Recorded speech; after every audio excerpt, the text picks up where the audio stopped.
Thank you for joining me again one more time. I was thinking the other day, I was like, how can I make a impact, a difference, really try to help my people out. Now, I wanted to write a book, but a bitch can barely read, so maybe writing a book is not the right thing to do.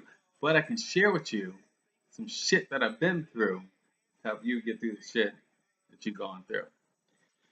So I have a story about this guy that I dated. He's a really nice guy, really successful. Went to school, went to like what do you call the master school? They go to the graduations. A grad student. He was a grad student. He went to medical school. He was gonna be a doctor. He is a doctor. He's a doctor. So we were dating back in like 2007, somewhere around there.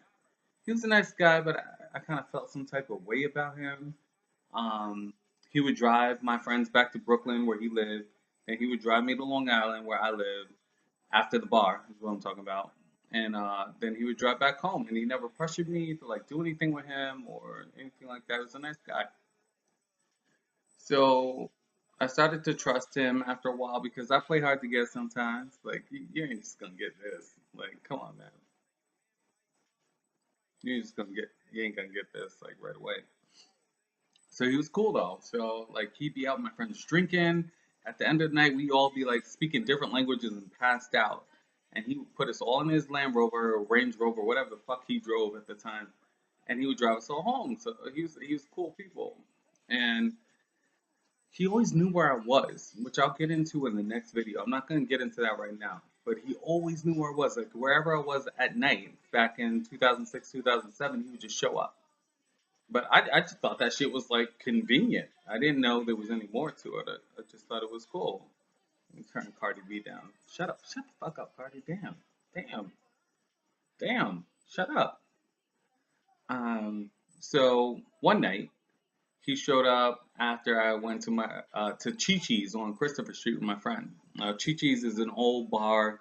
It's closed now. It was popping. It was lit. It was whatever you want to say. It was like where we went. So I'm done with Chi-Chi's. It's like 3:40, 3:50 in the morning. He pops up. He's like, I'm gonna drive you home. I'm used to the shit by now because it's been a few weeks. I never even questioned how the fuck he knew where I was. So he put my friend in the back seat. And I'm cool because he's got a nice car. He's got a good job. Fuck it, he's a surgeon. I wasn't gonna say that before. I said he was a doctor. He's a surgeon. So I'm like, he knows what he's doing. He put my bitch in the back seat. And the driver's side car door opens up. He gets in, starts the engine, and we drive. We get on Christopher Street, and I don't even look over because I'm used to this happening. It wasn't until I looked over when we were on the West Side Highway because we had drove up Christopher Street and around to get back down to the West Side Highway that there was an Asian man, a beautiful, beautiful Asian man. I'm not racist. I love all cultures, colors, everything. I love everybody, but there's an Asian man driving the truck, and I was not expecting that. That was not planned. It was not part of what I'd written down for the night or what I thought. My telekinesis couldn't even have predicted this Asian man would hop in the driver's seat and drive me away with me to fuck in the drive, whatever. So I look over and I'm like, hi, and he's like, do you love him?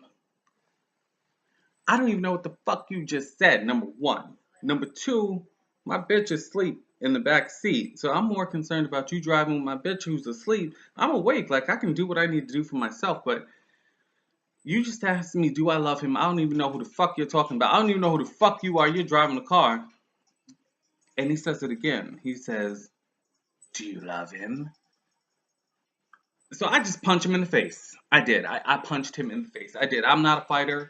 I don't like to fight. Anybody that knows me knows that I'm not a fighter. I don't like to fight. I'm gonna lose a fight before I win a fight.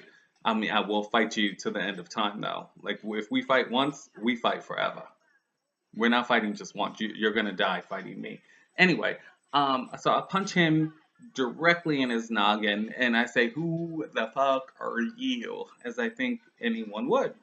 And he just keeps repeating this question. He turns left, goes down Canal, gets on the Brooklyn Bridge, and at this point, I start wailing on this bitch. I like really start hitting him like, Who the fuck are you, and why are you driving this car that doesn't belong to you?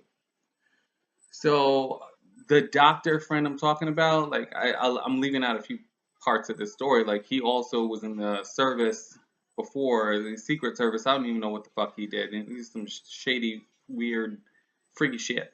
Anyway, he booked it for when we left him and caught us in traffic on the Brooklyn Bridge. Yanks, do you love him? Out of the driver's side seat, roughs him up against the car, like just roughs him up. And I'm just sitting there like, is this really happening? My friend wakes up in the back seat because she's used to just being driven home. We make, I'm not gonna say his name. I almost said his name. He the guy I was dating drives us off the bridge and stops. My friend hops out because she lives right there over the Brooklyn Bridge, and she's like, I'm not dealing with this shit. So we drive to my house with Do You Love Him in the back seat.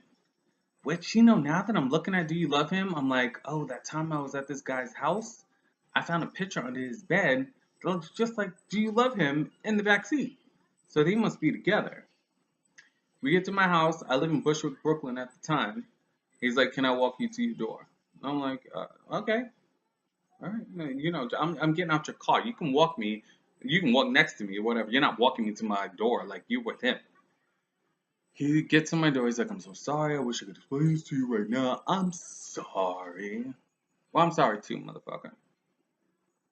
So I didn't talk to him for like a year. He was traveling. He went to India, went to Thailand. He went to like Nova Scotia. I don't know where this bitch went, but everywhere he went, he sent me an email talking about how much he loves me, want to be with me.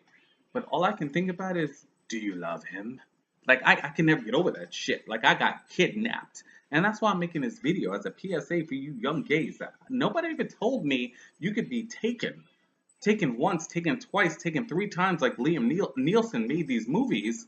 Taken, and he made more than one. He was trying to tell us bitches like you can be taken, and I didn't know at the time. This is before Taken. You know what I'm saying?